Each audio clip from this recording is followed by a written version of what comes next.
And welcome everybody to Life from the Inside Out with Kris. And I'm your host, Daniel Winkle, and I'm here with Serge right now. And if you're new to the channel, welcome. We're going to be doing some deep trance channeling with Kris, and I hope you stick around. We're going to be digging into some of our inner wisdom. And if you're back, it's good to be with you again. And I'm glad you're enjoying the content. And yeah, so we had a really cool episode last time and really got into some of the details of emotions and the interaction between emotions, mindfulness, and some of the differences between uh, not denying an emotion, but learning to manage and not necessarily control, but manage our states of mind. Yeah, which I found really, really interesting and useful on many levels. So we'll see what Kris does to build on that. Hey, Serge. Hey,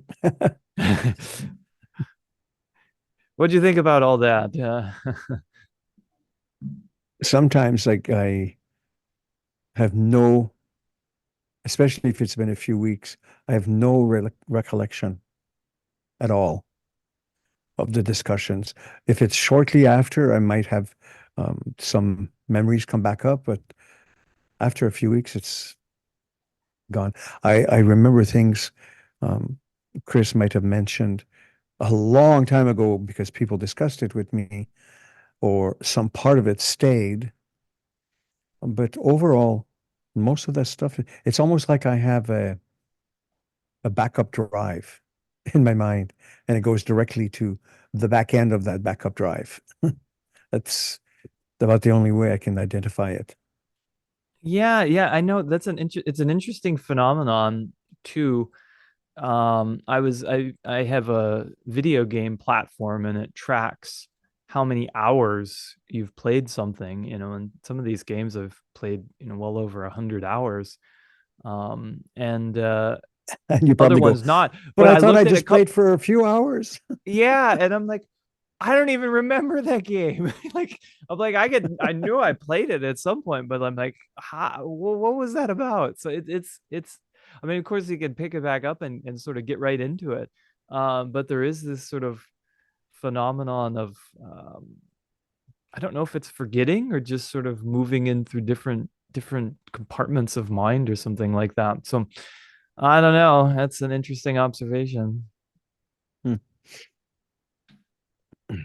So shall we get going? Yeah, yeah, let's see what Kris has to say.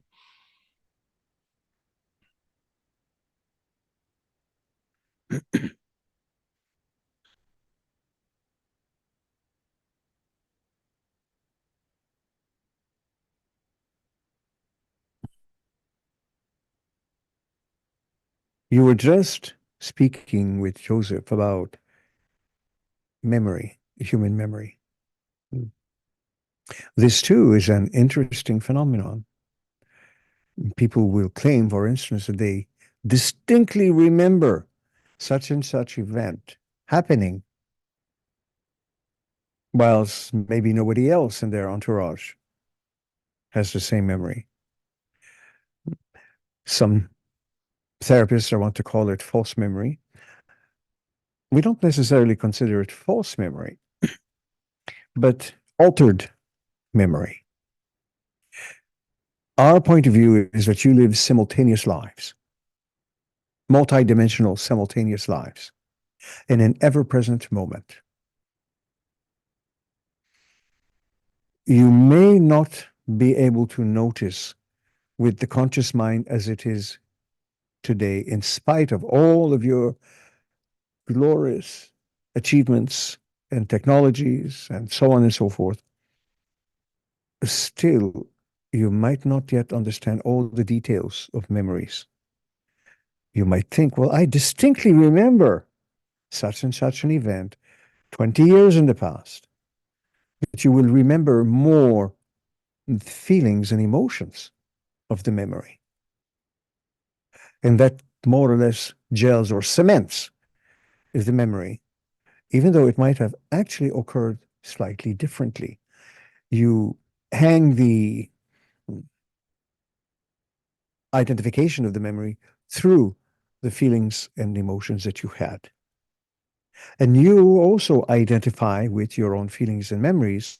So it seems seamless and done deal. This happened because I had these feelings and these emotions related to this memory.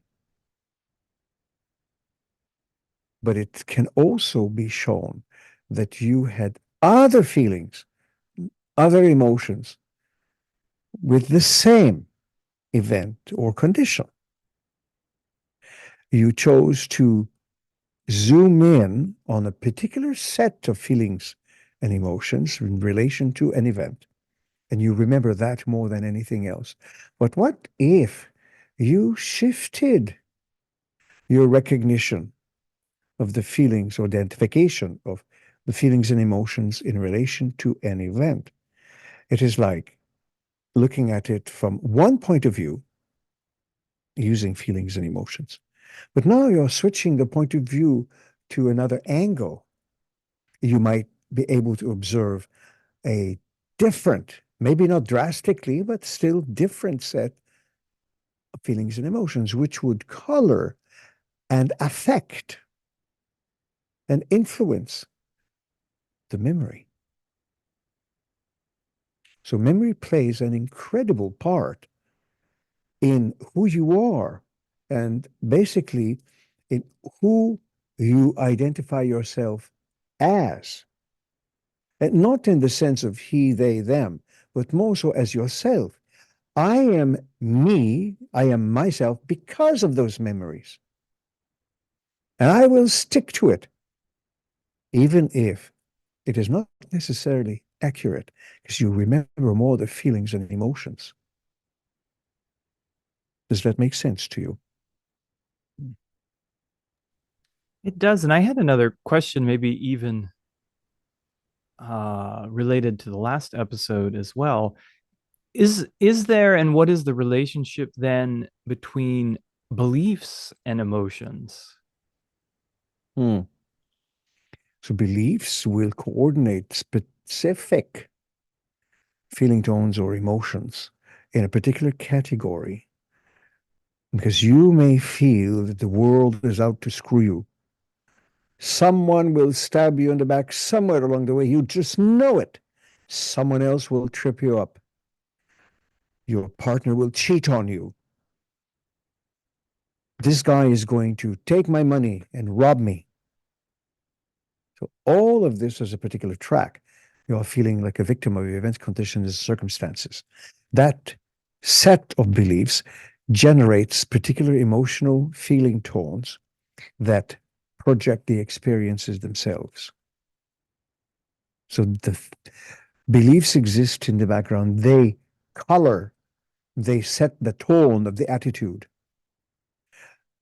In comes the feelings and emotions to more or less seal the deal. And then you have the events that just match. You would say, then, I knew it. I knew my partner was going to cheat. I knew this guy was going to rob me.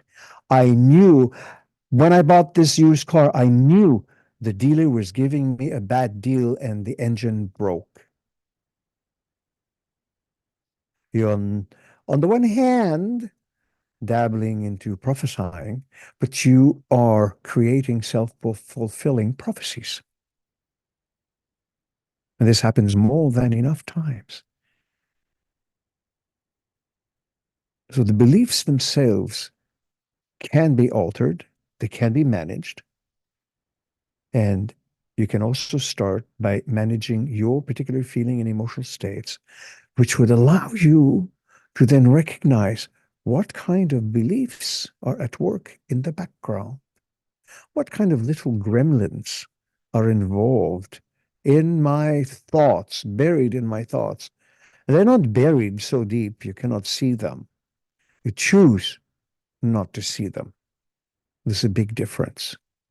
But once you recognize what certain of the beliefs are, you can see clearly now, pardon the pun about the song, what the beliefs are, what the behavior that is generated due to the feelings and emotions, and how to effectively acknowledge it, address it, and accept yourself.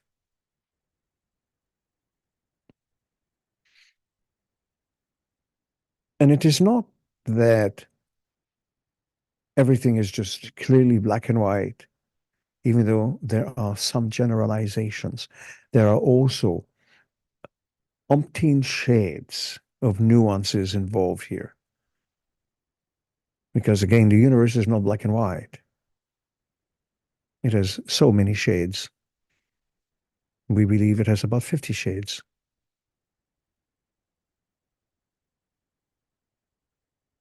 Do pardon the puns. We are a punny being, Hey, you're on a roll today, Kris, with indeed. us.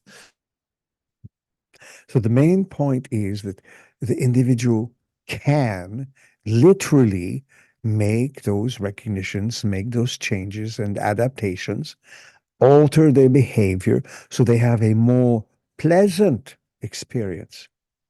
But do keep in mind, even though the rose looks so beautiful and smells so heavenly, it has thorns. So you may be able to have a more pleasant life, more pleasant and loving experiences. It doesn't mean that from now on till the end of eternity, everything is hunky dory. You will still have challenges. However, the main difference is that those upcoming challenges now become opportunities for growth, increased self awareness, and mindfulness. And you no longer have to be swept away by tsunamis and waves of feelings and emotions wherein you feel powerless. But instead, you feel the waves of powerfulness because you become an anchored being. You anchor yourself in a very specific state of self awareness, which no one can shake you from.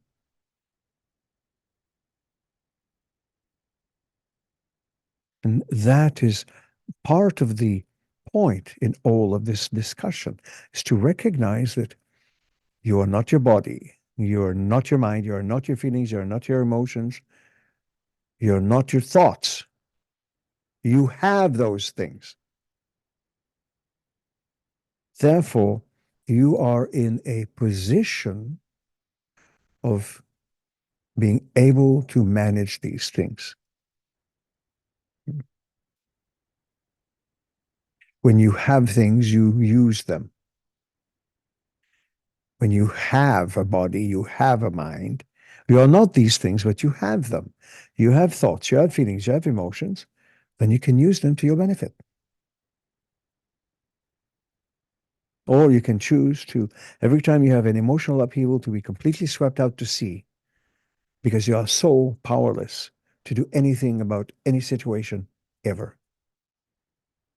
But once you recognize that you have this ability, then the world becomes not threatening, but inviting, full of possibilities, full of potential adventures.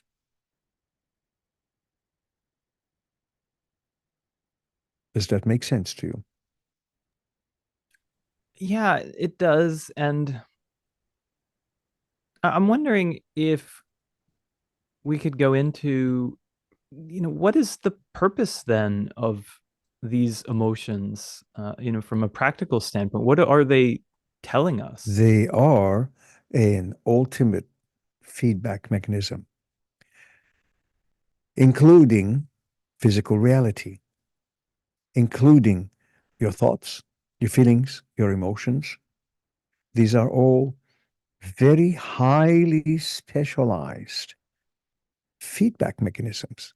They let you become aware of the contents of your mind, of what you keep in the mind. Do you keep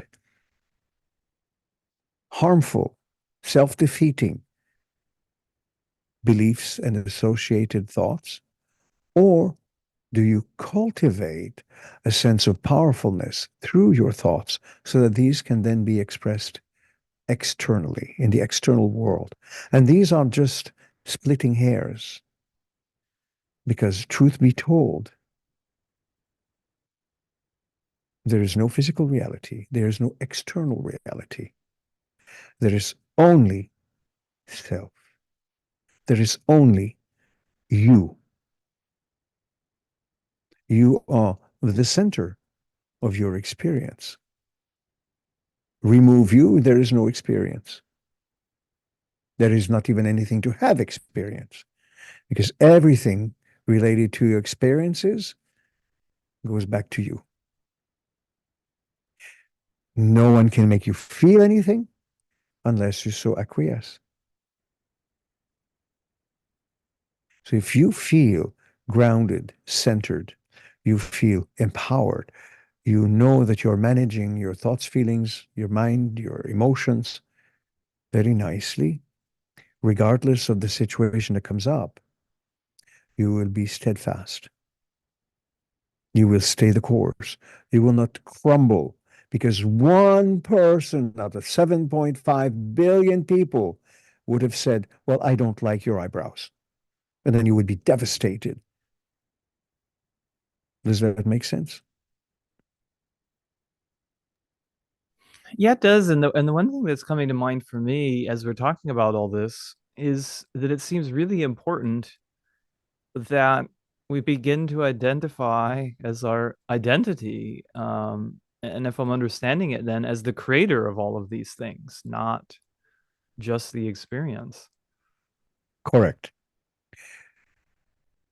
When you over identify with your body, with your mind, your thoughts, your feelings, emotions, and so on, they become your masters. When you identify with you and that these are things that you're managing very nicely, then they are not your master. They become your servant. Using the mind in this way serves you to create and generate more empowering and enriching experiences. The other way around makes you more or less a slave of every impulse that you have, every opinion that comes through your mind. You just have to blurt it out as if it were the truth. Well, the truth of the matter is they're just that, judgments. And whether the judgment is directed outwardly, it is still a reflection of a judgment about yourself.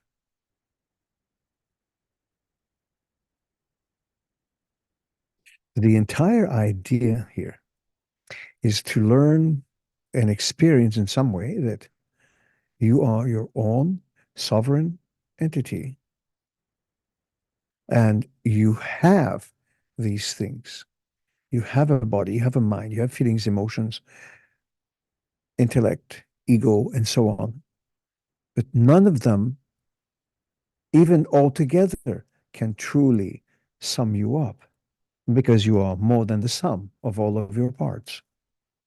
You are also more than the sum of all of your reincarnational selves or multidimensional selves.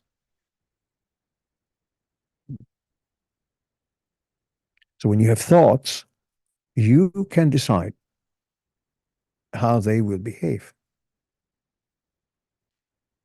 I am feeling upset with this one. I will go right over there and I will let them know in very, very clear terms just how upset I am. And often it turns out that you overreacted to a situation that had nothing to do with you. You overreacted because your feelings and emotions responded and they were not managed properly. We have described this before. The ancient Indian epic, the Bhagavad Gita, and the whole war of Kurukshetra. occurred in this narrative for a very powerful reason, and that is to express that you have physical senses, which are represented by the five horses of the chariot. You have a chariot, which is your physical body. You are the driver, which is the mind. And the being called Krishna is representative of the self, giving advice to the charioteer so that he can better manage the horses, the senses. That is what they represent. So the gist in a tiny, tiny, really incomplete nutshell, the Bhagavad Gita is about managing your state of mind, becoming aware of yourself as the owner of the horses in the chariot.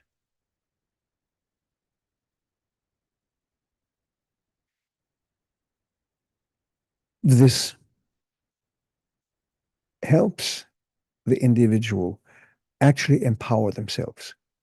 When you know this and you begin, even slightly begin to experience or even contemplate or ponder it, even just that alone sets into motion all sorts of inner narratives that seek to already modify or alter the stance so that you can open the door to inner wisdom.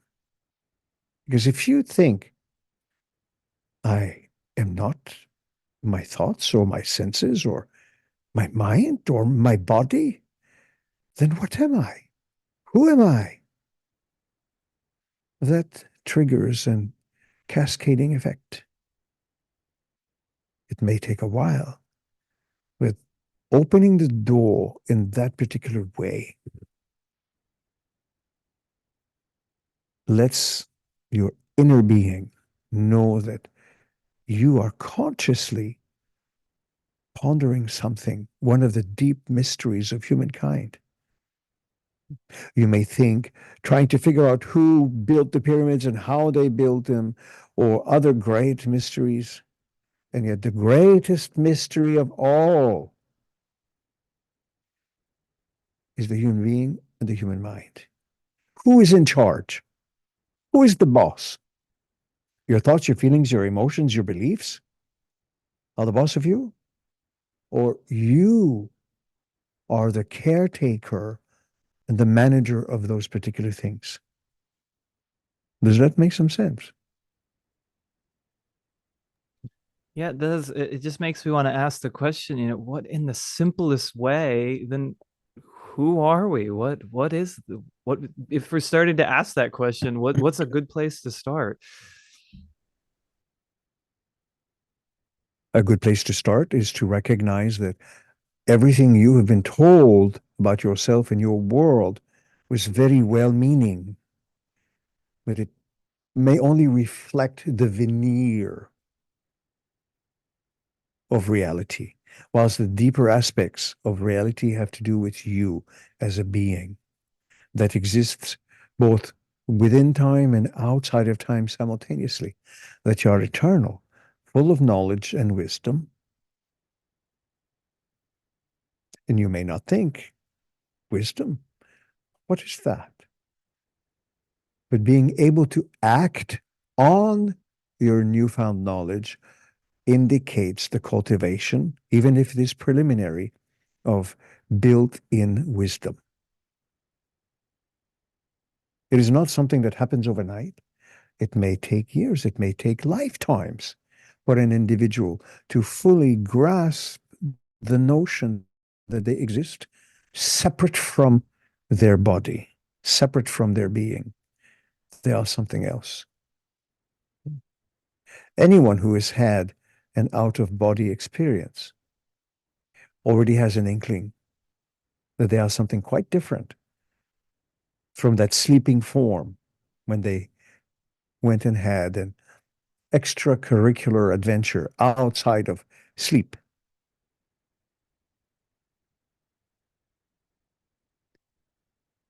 Joseph, this goes back many years now, in the mid 80s, went to research the city archives in Ottawa where he was living. And on the way out, he thought he would use the restroom. Most restrooms, the cubicle doors push in. This one, the cubicle door, you had to pull it open. And Joseph went in and he reached behind to grab the handle and pull it close behind him, but he was not careful. And the latch closed on the moon of his thumb quite harshly, so much that the pain brought him to the floor. He fainted. He eventually lost the nail. And fortunately, it grew back. But the point is, all of a sudden, he was standing by his body that was on the floor. And he had full conscious awareness of standing there, looking at that body. And after a moment, he thought, well, perhaps it doesn't hurt anymore. He went back in the body, started to stand up, and he got another wave of pain, which dropped the body again, twice in a row. The point is that he was able to be outside of the body and look at it and suddenly recognize this certain level of identification or reduced identification. He was different. He was still there. He was an awareness. And yet the body was there. So he already made that connection. And he had done that many times before. This was just another example that added to it. In the early 2000s, Joseph was walking with his companion, and out of the blue, Joseph had a thought, and it catapulted him to recognize that he was not the physical body. He could think separately from the physical body, almost as if he was simultaneously out of the body, yet still in the body. He made that particular differentiate, and it was spontaneous. It was not thought of beforehand. It was just instantly there. That indicated a few other things to Joseph. Again, it reaffirmed that he was not his physical body. And secondly, he was able to have an experience of being in the body, yet separate from it. And this is not unusual for many, many people.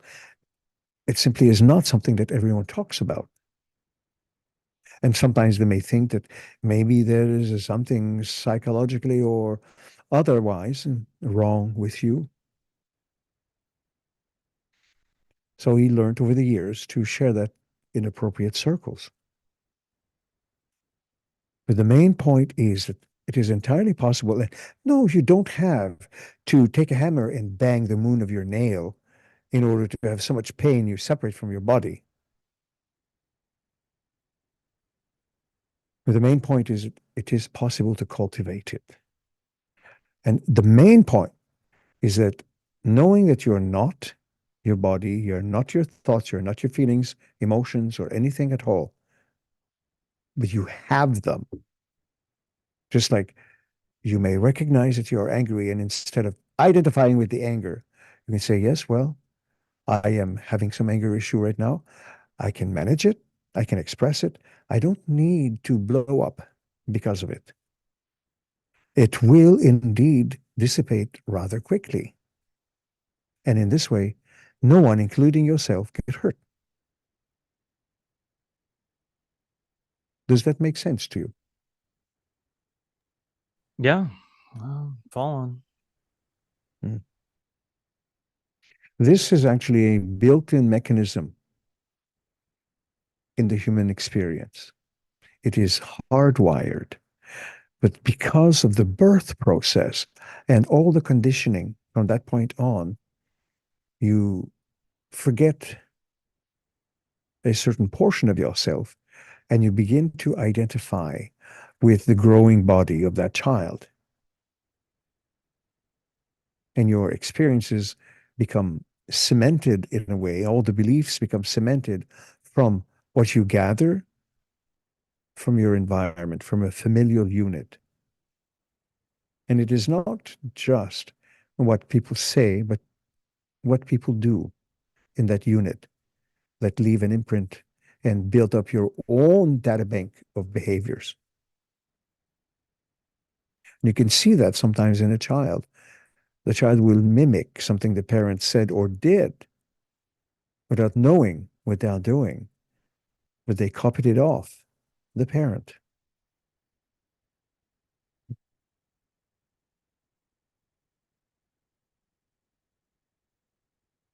So the idea again is to be able to recognize that you have thoughts, you have feelings, you have a mind, you have a body. They are not necessarily you. Again, using something we've described in the past, we can say to you, point to you. You will point here. No, that is your nose. You will point here. No, that is your ear. That is your eye. That is your chest. That is your body. You yourself will say, that is my body. And you identify with it as me. But you know subconsciously that you're something different. Does that make sense? Yeah.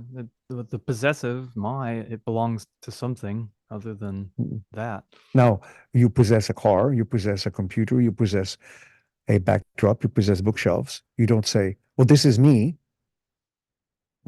You know you're not your computer, nor the desk, nor the bookshelf, nor the car, nor the garage the car is in, but they are yours. Similarly, the body is your vehicle. The only time is that you over identify with it and you say, well, this is me. In truth, what you're saying is what you see and what you don't see, all of that is actually more than me. But this is the part of me that I present in this point of time space. So this is a small slice of the whole me.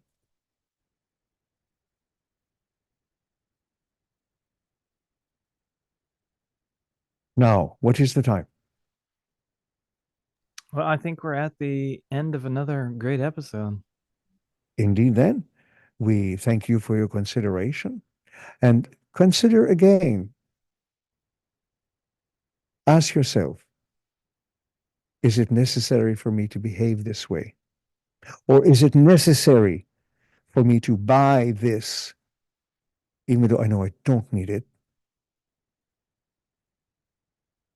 Just that little inquiry can make a difference. And with that, we thank you for your necessary consideration and return Joseph to you. All right. Thanks, Kris. Great episode.